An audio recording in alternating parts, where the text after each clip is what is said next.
Bismillahirrahmanirrahim. Starting with the name of Allah, the most merciful and the most mighty. Welcome to my YouTube channel BSN with Lukman Khan.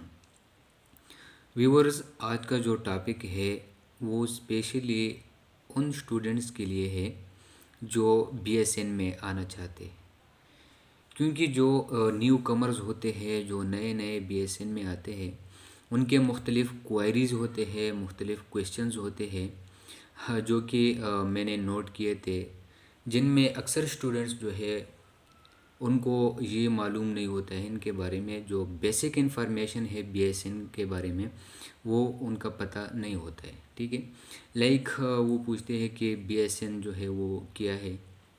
ठीक है, difference क्या है diploma nursing में और BSN में, BSN का scope क्या है.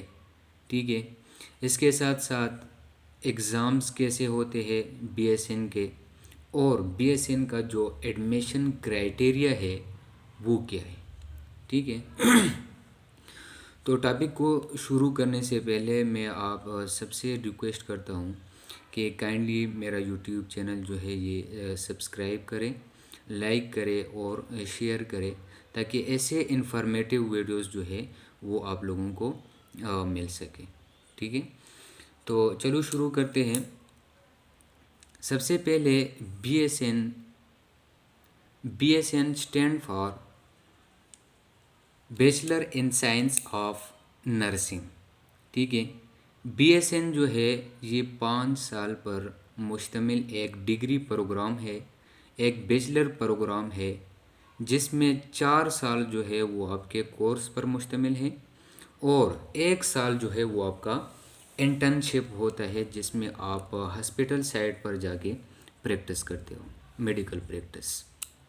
ठीक है, दूसरी बात यह है कि इसकी BSN की जो एडमिशन क्राइटेरिया है वो क्या है.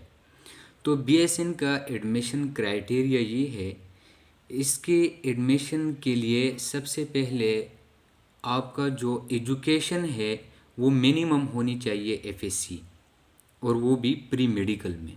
ठीक है, और इसमें मार्क्स होने चाहिए मिनिमम 50%. ठीक है, अगर आपके मार्क्स जो है आपके 50% से एबव है और आपने FSC जो है वो प्री मेडिकल में की है. ठीक है, और इसके साथ साथ आपका जो एज है वो है 17 ईयर से लेकर 25 ईयर्स तक इसके बीच में है, तो आप एलिजिबल हो नर्सिंग में एडमिशन के लिए. ठीक है, दूसरी बात यह है कि नर्सिंग का जो एडमिशन है वो मेरिट बेस पर होता है. ठीक है, मेरिट बेस पर किस तरह कि सबसे पहले आपने, अगर ये हमने ऊपर बात की, अगर ये सब क्वालिटीज़ जो है ये आपके मतलब बराबर है, ठीक है, तो आप एलिजिबल हो नर्सिंग में एडमिशन के लिए.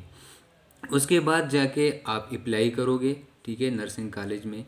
ठीक है, उसके बाद जो वो कॉलेज जो है वो आपका जो है एक एंट्रेंस टेस्ट जो है वो कंडक्ट करेगा. उसके बाद अगर जो टॉप स्टूडेंट्स होते हैं उसमें जिसने मतलब टॉप स्कोर किया है उस टेस्ट में, तो उनको शॉर्ट लिस्ट करते हैं.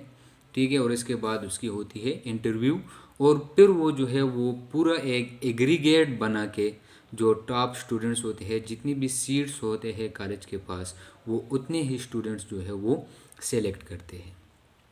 अब रिसेंटली नर्सिंग का जिस तरह जो है वो स्कोप बढ़ता जा रहा है, तो उसी तरह उसकी जो एडमिशन क्राइटेरियाज़ है वो भी चेंज होते जा रहे हैं.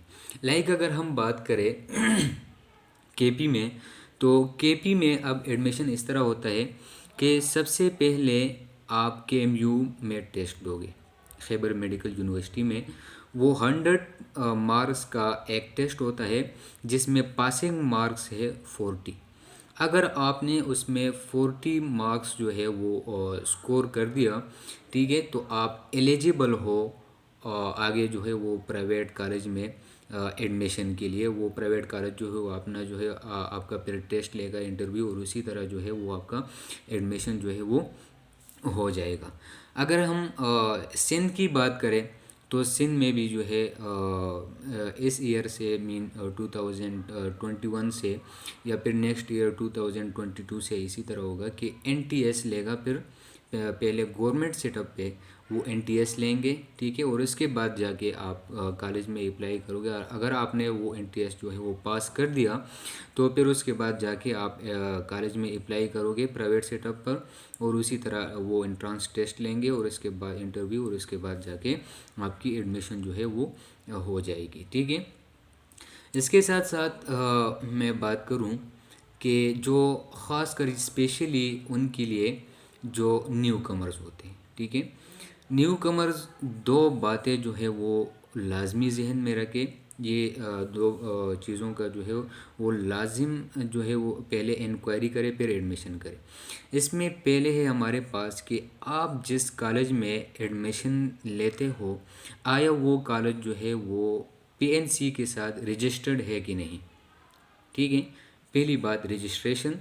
दूसरी बात यह है कि अगर वो रजिस्टर्ड है तो वो एफिलिएटेड है कि नहीं यूनिवर्सिटी के साथ, क्योंकि ये कॉलेज प्राइवेट कॉलेजेस होते हैं और वो ये जो है ये किसी यूनिवर्सिटी के साथ एफिलिएटेड होते हैं। अगर ये कॉलेज रजिस्टर्ड है पीएनसी के साथ और एफिलिएटेड है यूनिवर्सिटी के साथ, तो आप बेशक जो है उस कॉलेज में एडमिशन जो है वो कर सकते हो। क्योंकि बहुत सारे ऐसे फेक कॉलेजेस होते हैं, ठीक है, वो न तो रजिस्टर्ड होते हैं न तो एफिलिएटेड होते हैं, और स्टूडेंट्स का जो है उनका जो है वो पहले से पता नहीं होता है, तो वो उसमें एडमिशन करते हैं और बाद में पछताते हैं। तो इसीलिए स्टार्ट में ही ये दो बातों का निहायत ही ख्याल रखना, ठीक है। इसके बाद है हमारे पास जो नर्सिंग का फ़ीस वगैरह, इसका फ़ीस कितना होता है। तो ये एक तो पब्लिक सेटअप पर भी होता है, पब्लिक सेटअप पर वो तो गवर्नमेंट सेटअप पर होता है, ठीक है, वो तो बिल्कुल जो है वो फ्री होता है, ठीक है। हम बात करते हैं प्राइवेट सेटअप की। तो प्राइवेट सेटअप पर हर कॉलेज का अपना जो है वो फ़ीस स्ट्रक्चर होता है।